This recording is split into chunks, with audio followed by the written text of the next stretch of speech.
Mr. Mayor, Lady Mayoress, ladies and gentlemen, we gather once again for the launch of the Mayor's Appeal 2021-22, and with no further ado, I would like to hand over to the Mayor to tell you about his appeal.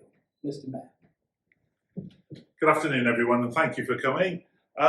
Obviously, still at the end of COVID restrictions, so a little bit limited today, but nonetheless a very important appeal and a really great charity I'm proud and privileged to be supporting this year, Mary Ann's Evans Hospice.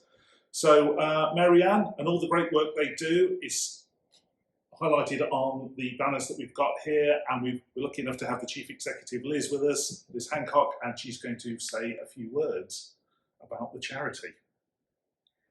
Thank you, Mr. Mayor, Madam Mayoress, everyone. On behalf of everyone at the Mary Ann Evans Hospice, I'd obviously like to thank you for choosing the hospice as your civic charity, especially as this year we're celebrating our 30th anniversary. Like many, the last 18 months have not been easy for Mary Ann, but it has been made a lot easier by the support we've received from the local community. As an independent charity, we cherish the special relationships and partnerships we have with our local community, as these are vital to Mary Ann and the services we provide on our future development. I'm extremely proud of the speed with which Mary Ann reacted to the pandemic and the way we worked through it. It was a real team effort. We quickly and efficiently altered our services to increase our community offer, to help support our NHS partners and to seek, where possible, to keep people at home and help relieve pressures on the acute services. At Mary Ann, we provide end-of-life care, palliative care and support to patients and their families in their own homes or at the hospice within our day services and lymphedema clinic. There is also our family support and bereavement service, which is available for both adults and children, irrespective as to whether or not they've previously or their loved one received care from Mary Ann. Demand for our community-based services has continued to grow. And during the height of the pandemic, we had to create alternative methods of supporting those patients and families who would normally have attended the hospice for their care and support.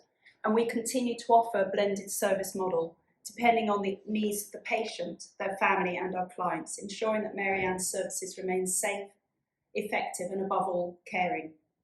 It's lovely to actually see patients again within the hospice, although numbers for safety reasons remain lower than normal. The first lockdown highlighted how important fundraising in our shops are to Mary Ann's financial sustainability. Luckily, the job retention scheme enabled us to furlough a large number of staff, and at its peak it was 57% of the workforce. Alongside this, Hospice UK negotiated with NHS England and Department of Health and Social Care additional financial support for hospices. We also secured from local councils grants to help support our shops. It's wonderful to have all of our shops fully reopened, and I'm pleased with the progress they are making despite being closed 3 times since March 2020. As I mentioned earlier, local support has been amazing, and many people have fundraised for us by jumping out of planes or wing walking, running, walking, swimming and cycling, making and selling cards, so many different ways to raise much needed funds. It's not just our paid staff that were affected during lockdown, as the majority of volunteer roles also stopped. Mary Ann, like many charity, relies heavily on its volunteers, and it's sad that some have not been able to return to their usual roles, especially those within the hospice itself. We would like to build on our volunteer roles and look to see how we can improve our volunteer engagement, communication and their fulfilment. We would like to encourage more people to choose to support Mary Ann as their local charity, either by raising funds, volunteering or of course both. So 2021 is Mary Ann's 30th anniversary year, and one idea to help celebrate is to build a memorial wall for Bill Olner, one of our founding mayors and our honorary president who sadly died in May 2020.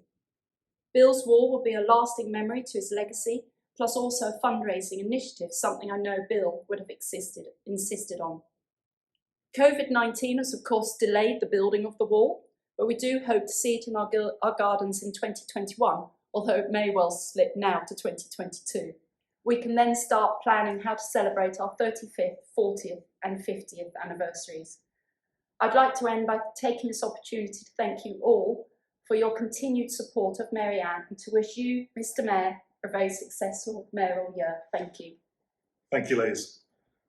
Well, we've heard Mary Ann Evans Hospice reacted marvellously to the COVID pandemic, changed its offering, gave people support in the community, but some of the traditional volunteers weren't able to engage, and we need new volunteers to come forward. So please, part of this appeal is donate, give money, also support the shops. Please get in there, I know I will be.